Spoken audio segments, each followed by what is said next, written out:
What's going on? What's up?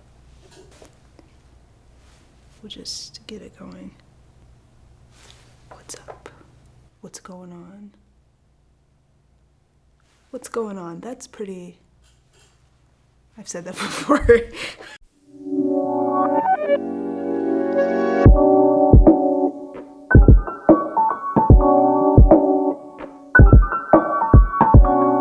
What's going on?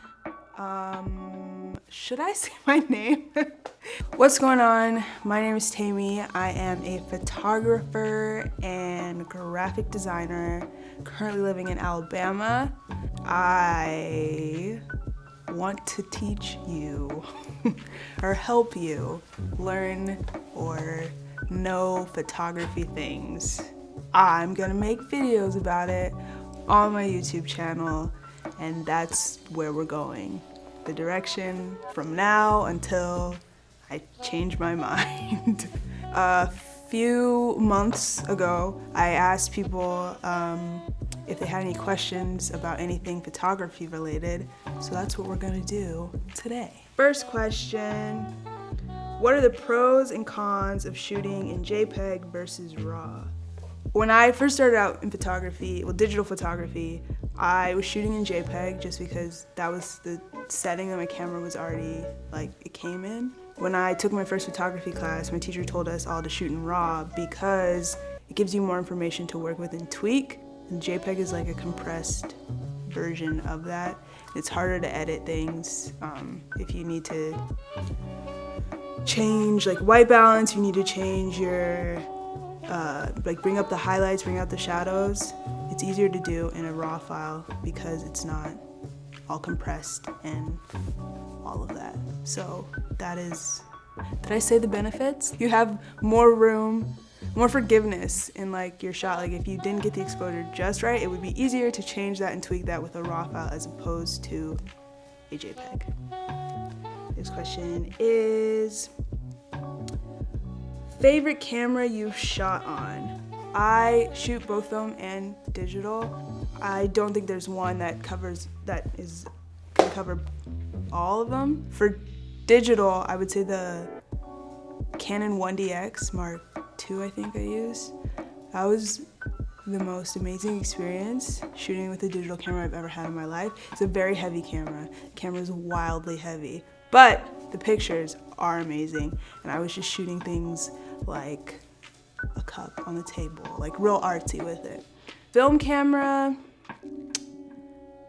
maybe my Mamiya RZ67, just because I feel like the detail medium format gives you is amazing, and with that camera especially, it was incredible. Love it, love using it. It's also a heavy camera. Favorite pic you've ever taken? I don't know, I'd have to think some more. Actually, I'm not gonna answer that question right now. I think I'm gonna come back to that.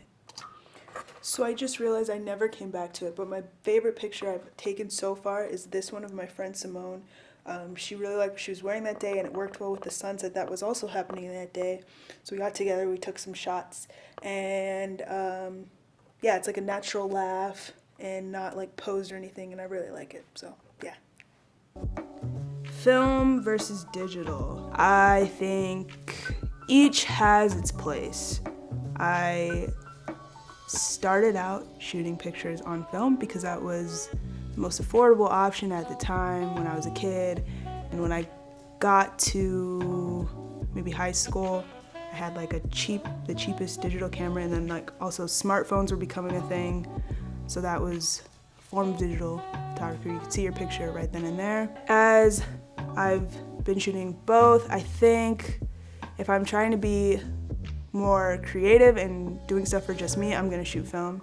I enjoy shooting film, but if it's like something where I'm being paid and there's little room for any kind of accident, I'm gonna shoot digital, but I like both. Who are some of your favorite photographers? Rosie Matheson is one of them. She's amazing. Alfredo Flores is a music and tour photographer, and he's actually one of the reasons why I started to get interested in photography as a career.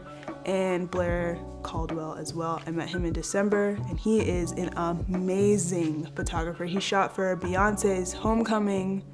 Well, I guess it was Beachella at the time, but Homecoming, he shot that. He shoots for Beyonce all the time. He's done like 4 covers of Wonderland with SZA, Michael B. Jordan, someone else. He works for Normani as her photographer. He's just amazing. And also Ravy B, she shoots for Jay-Z and Big Sean, does amazing work. Love her as well. What inspires you and your work? What inspires me is other people doing what they love and seeing them get joy from what they're doing and wanting to like capture that for them so they can see how great they look doing stuff they love or being around someone they love. Seeing people happy makes me want to make happy people work. No. Make words. Seeing people do stuff they enjoy inspires me.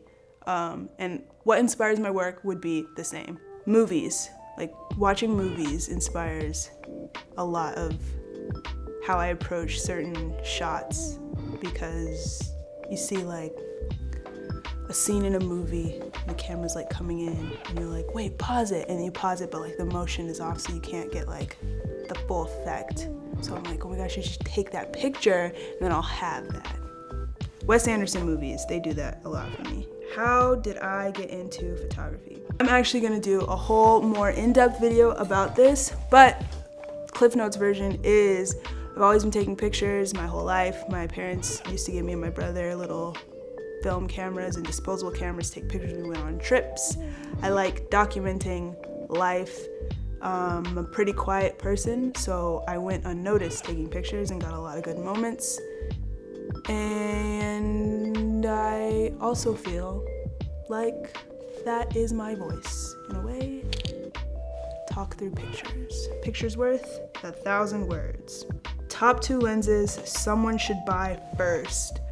It depends on what you're shooting. If you're shooting portraits, I would say like a 50mm or a 35mm. These are the closest to like what your eye would see naturally and the distance your eye can see. If you are shooting landscapes or architecture, I would say a wider angle lens, like 17-40 or 24-70. If you don't know what you want to shoot, I would say something closer to the focal length a kit lens would give you, 24-70, 24-105. 18-55 I think is another one that comes standard with like a lot of cameras, just because it gives you the option to go a little bit wider or a little bit closer with your shot. So yeah, those are all good choices for beginners. The last question, the type of camera filters. So what are the different types of camera filters? Indie, UV, sparkle. If you wanted to shoot in the middle of a bright day and you didn't want the light to be super harsh, you didn't want your shutter speed to be at like 8,000 so you could shoot at f2.8, you would put on an indie filter. And depending on how many stops the indie filter goes, so they have just standard indie filters, or you can get a variable indie filter that usually has a range of stops, you would put that on your lens, change it to however much you would want it in accordance with your aperture that you want to keep, and it would block light out essentially. UV filters, not really too sure what they do. I have one on one of my cameras. I've been told they don't do anything, they just protect your lens. Don't know, do you know? So there we go. The sparkle filter, it's not called a sparkle filter. Technically, it's a star filter. They come in different points. So you get a 4-point, a 6-point, an 8-point, and I think there's a 12-point. And basically, it will make a star out of anything that shimmers. It's like if you were taking pictures, someone wearing something kind of sparkly, and every time they move the light, it kind of like glimmered. When you took the picture, there would be a little like star on them. They're really cool. I've used one before, but You have to be aware of what you're shooting because sometimes it can be a little overpowering, a little overwhelming, and you're just like, so many sparkles. That's all the questions I have for today. So, thanks for watching this video. If you have any questions, leave them in the comment section. If you have any concerns, leave them in the comment section as well. I'm gonna try and put out a video every week. Follow me on Instagram at CoolioJulio. Like, comment, subscribe. If you have any suggestions for any other videos, put that in the comments below. Shoot me a DM on Instagram. And remember, good burger should have taught you we're all dudes. Later, skaters. Turn on the bell so you get notifications. No, I'm just kidding. Don't do that. That's annoying.